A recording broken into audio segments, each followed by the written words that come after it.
Oh, how did I get in, how did I become a librarian or been, I've been in the field now for 39 years, or is it 38, 39? But I'm one of the old timers. Libraries have always been in my blood. I am originally from Buffalo, New York, and my father worked in the steel mills of Lackawanna, New York, and he was always prided us in not wanting us to work in the steel mills, so he really put an emphasis on education. And in the process of that, one of my very first jobs was a page at a library, and just to be around the books and reading became paramount in my life. I'm the first one in my family to graduate from college, and then my plan was to be a secondary ed social studies teacher. But at the time I graduated in '68, there weren't a lot of jobs for social studies teachers, and I was interested in going to library school and wanted to do it at the University of Buffalo, but they sort of felt that my degree was sort of limiting, and they wanted somebody with more liberal education, and I sort of floundered for about 5 minutes until my uncle said, "Well, you've never been out west, and University of Denver has a library school. So he says, if you want to come, you'll have an opportunity. You have a place to stay until you get situated." And off I was to University of Denver and worked in libraries, worked at the Penrose Library there throughout my stay while I was in library school. And the associate director of the Denver Public Library, Joseph Kimbrough, became the director of the Minneapolis Public Library, and we had become friends. And he said if ever there was an opportunity to hire a librarian and you didn't have any entangling alliances, let me know. And so he came to Minneapolis, and I was going to work for the Buffalo and Erie County Public Library, but that was when, in '76 when I graduated, was when the Rust Bowl was, and the public library, their budget was based on the sales tax, and when Bethlehem Steel was going down and Ford was going down and a lot of the steel making things were going down, I didn't have an opportunity to go back and work for them, and I got in contact with Mr. Kimbrough, and here I am in Minnesota today.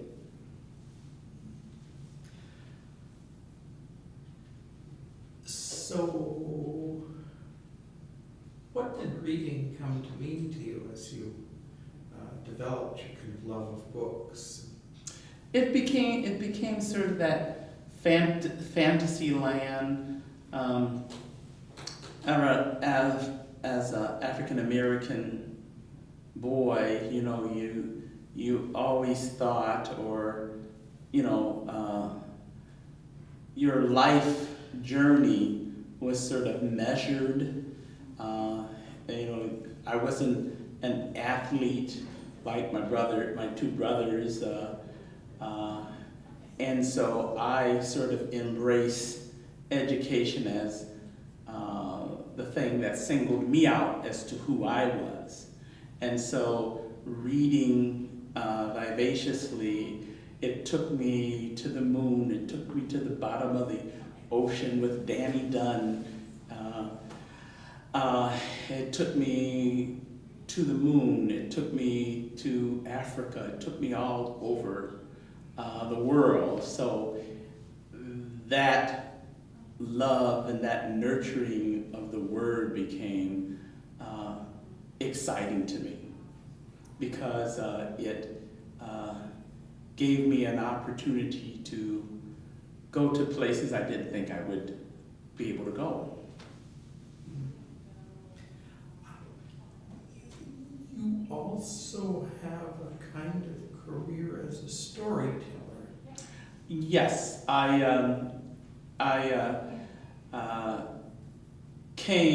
when I came into the library system, Minneapolis Public Library System at the time, I came as a children's storyteller, or I came as a children's librarian. And what was exciting is when they told me, well, you're going to be you'll have a story hour every Wednesday, and we hope you like books to read the kids. And I said, sure. And really enjoyed doing that until I remember one day reading the story, Clyde Monster. And it was about a monster that was scared of the dark. And he was scared of the dark because there were human kids under his bed.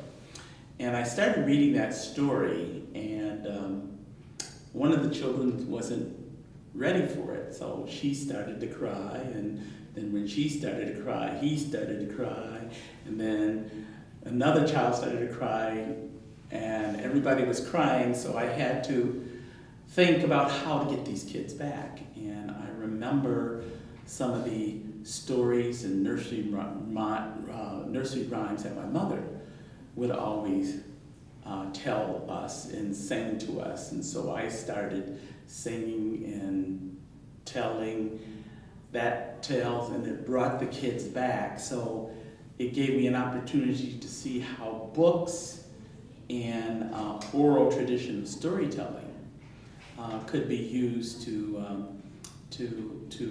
uplift kids. And so I read a lot of books to get the ideas, and I learned to incorporate some of the stories from that book in what I did. And has storytelling been favorably received in the bookish world of the library? I think so, because I think it's more those ideas, I always, if I'm telling a story that I've learned from a book, I'm always, a certain amount of embellishment that you do, but I always bring it back to, this is the book that this came from. And, as a storyteller, you're always giving homage to the person who wrote the material, the person who originated the idea, so that you're always giving honor to the source. Storytelling, to me, basically what it is, it's if you're reading a book, sometimes reading a book, it's kind of flat, but putting your life experiences into that book makes the book come alive. It leaps off the pages for a lot of the kids. So is your storytelling always launched by a book? Not always. I have always been involved in a community of storytellers. I was involved with a group called Black Storytellers Alliance, and told stories with Natanda Zulu, a storytelling friend who is no longer with us, Mattie Clark. We collaborated very early, and there's sort of like a whole community that is out there that you're getting sustenance from, and that you're sort of involved with. One of the early librarians, Tony Simmons, who used to work for Minneapolis Public Library, who's out of Texas now. We've become close friends. So it's the people you meet on the journey that gives you the sustenance, gives you the life to be on your own. I also do storytelling through the Compass States Arts Program. I do residencies as well as storytelling performances. And just bringing it back to the library has been a platform, an opportunity, has been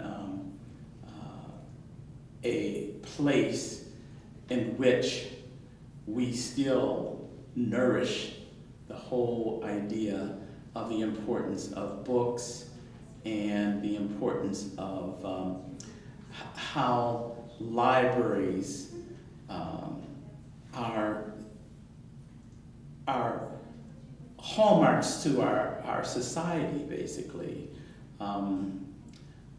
My interest with being in libraries has always been, I've always used it. In fact, my master's thesis was looking at libraries as the people universities, because you had people from all backgrounds, all nationality, all ethnic groups who can use libraries as a springboard to where they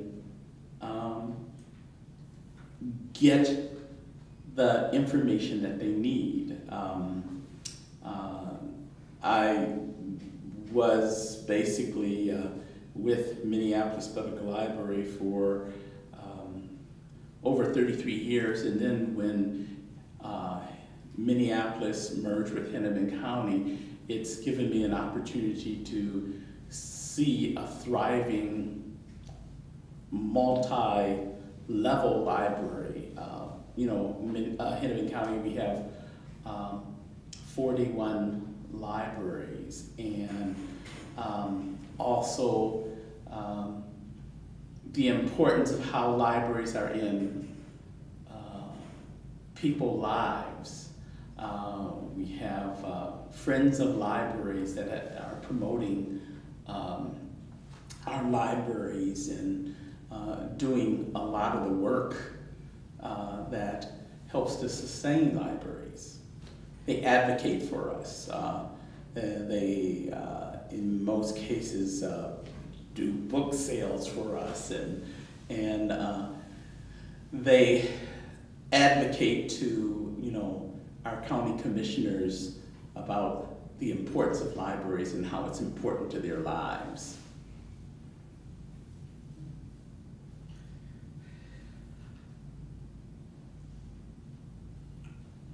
I never met Mattie Clark, although I lived next to her for probably 20-some years in North Minneapolis. I've gotten to know her husband a little bit since she died.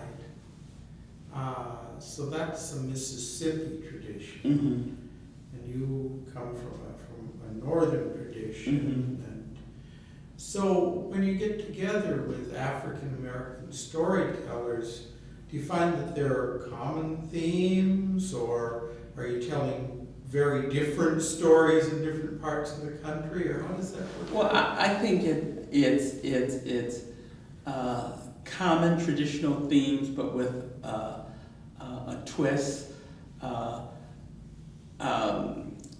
It's seeing the diversity of storytellers that gets you excited. That you might have you might have 3 or 4 different storytellers who are telling the same story, but they have their own way and their own style of telling that story. And they do, there is a commonality about it, but everybody has a different way of telling stories. I'm a big person, and the story that I tell, I use my physicality to bring that story out. And I've seen people who've done a same story that I did, but do it very gentle through their style. And I think just to see the diversity, and I love Anansi stories, and Anansi, I tell people that stories travel with the people, so that it's a good example of looking at how Anansi stories are in Africa, and how Anansi stories, they went to the Caribbean, and we have what are called Aunt Nancy tales, which are mother wit tales, but it's the same Anansi stories, because Anansi was a trickster in Africa.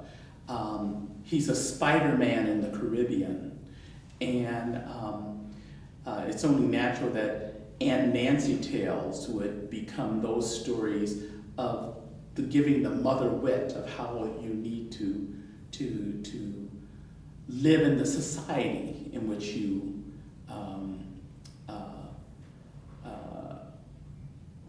are. And so what happens is your mother wit stories tell you how to behave in your society, but from a comical way of telling it. Well, I imagine one feature of some stories has to be that the people in the dominant society were not your friends. Right. And getting along with them was not a way necessarily to promote your own welfare. Right. Quite the contrary.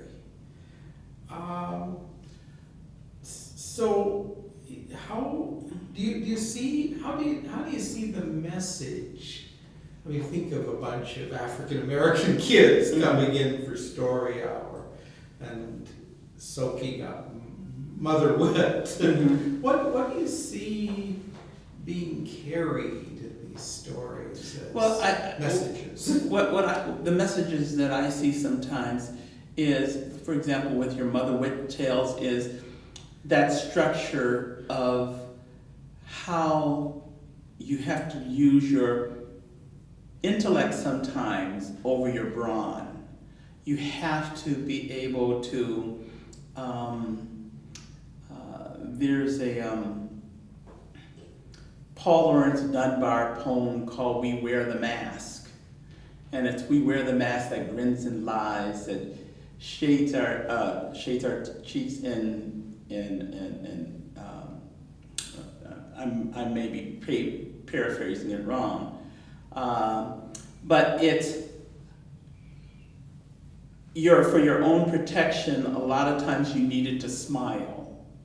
A lot of your trickster tales is showing how you trick the individual, how you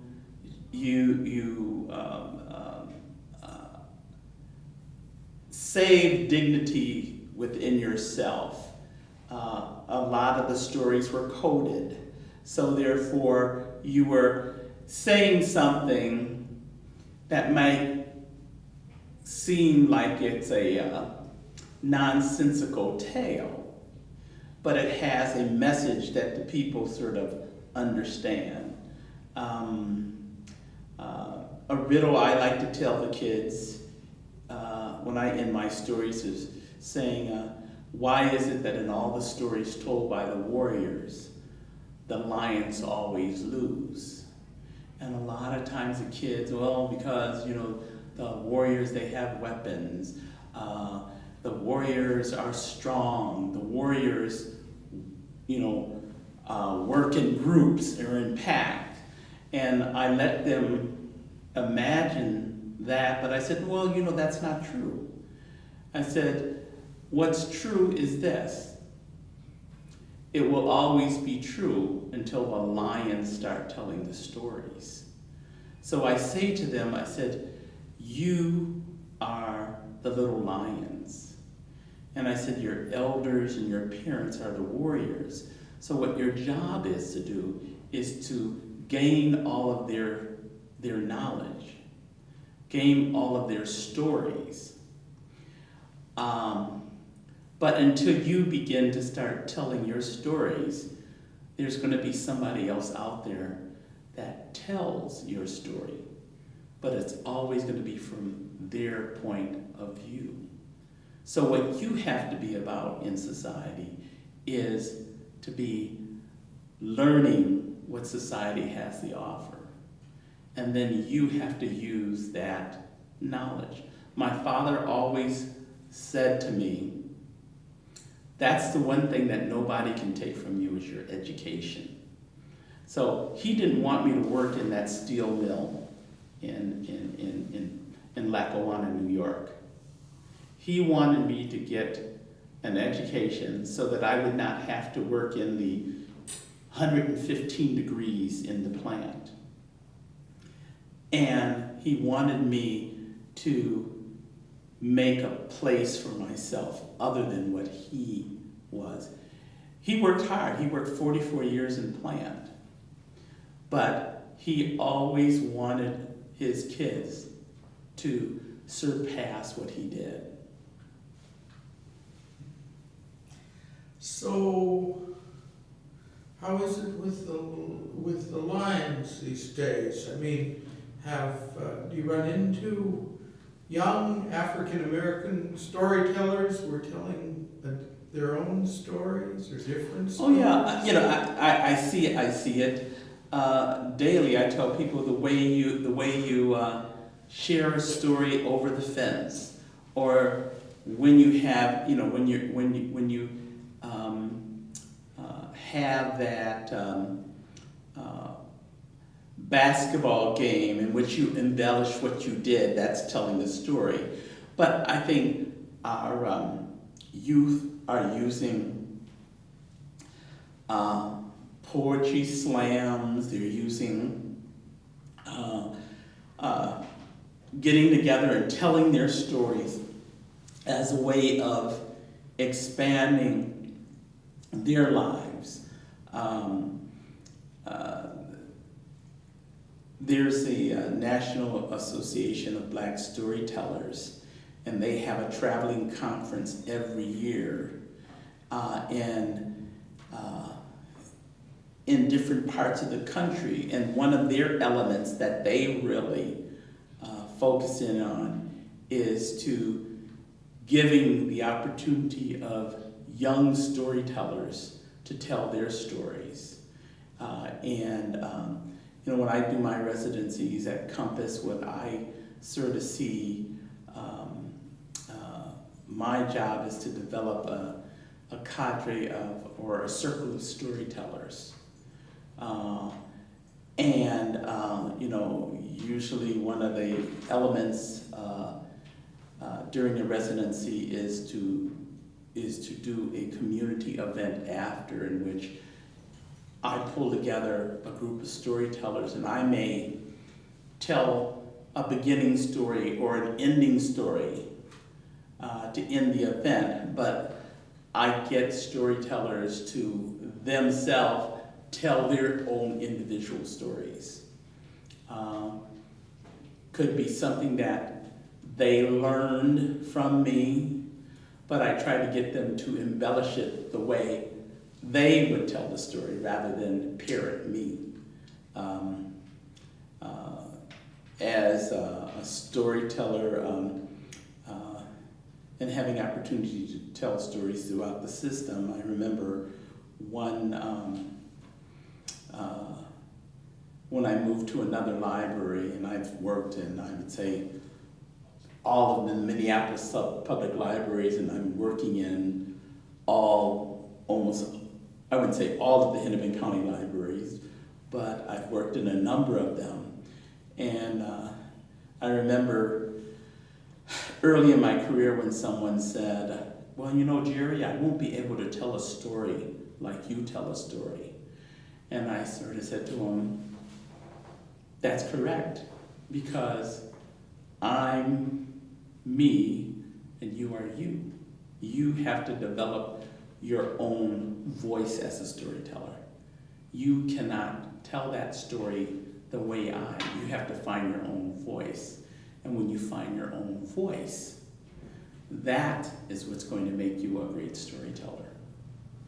But each person has to develop their own voice, not trying to copy anybody, but developing your own voice.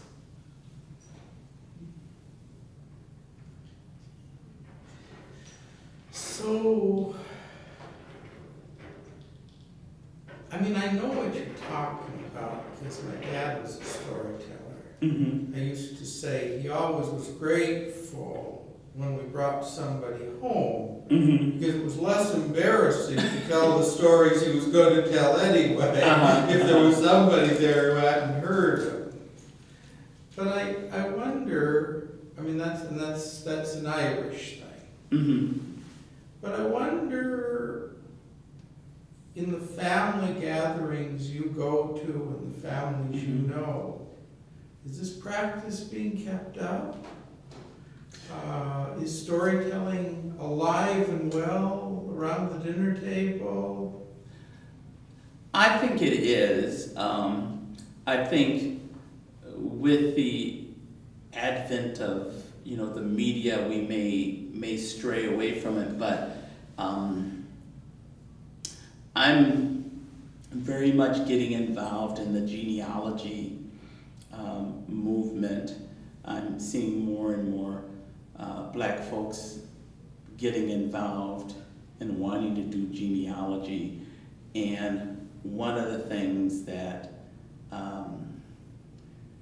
is important is to be getting people to tell their stories. So having those family reunions and having those family holidays, getting into that tradition, I see that tradition as becoming a lot stronger. I'm beginning to see more people asking the question, telling the stories.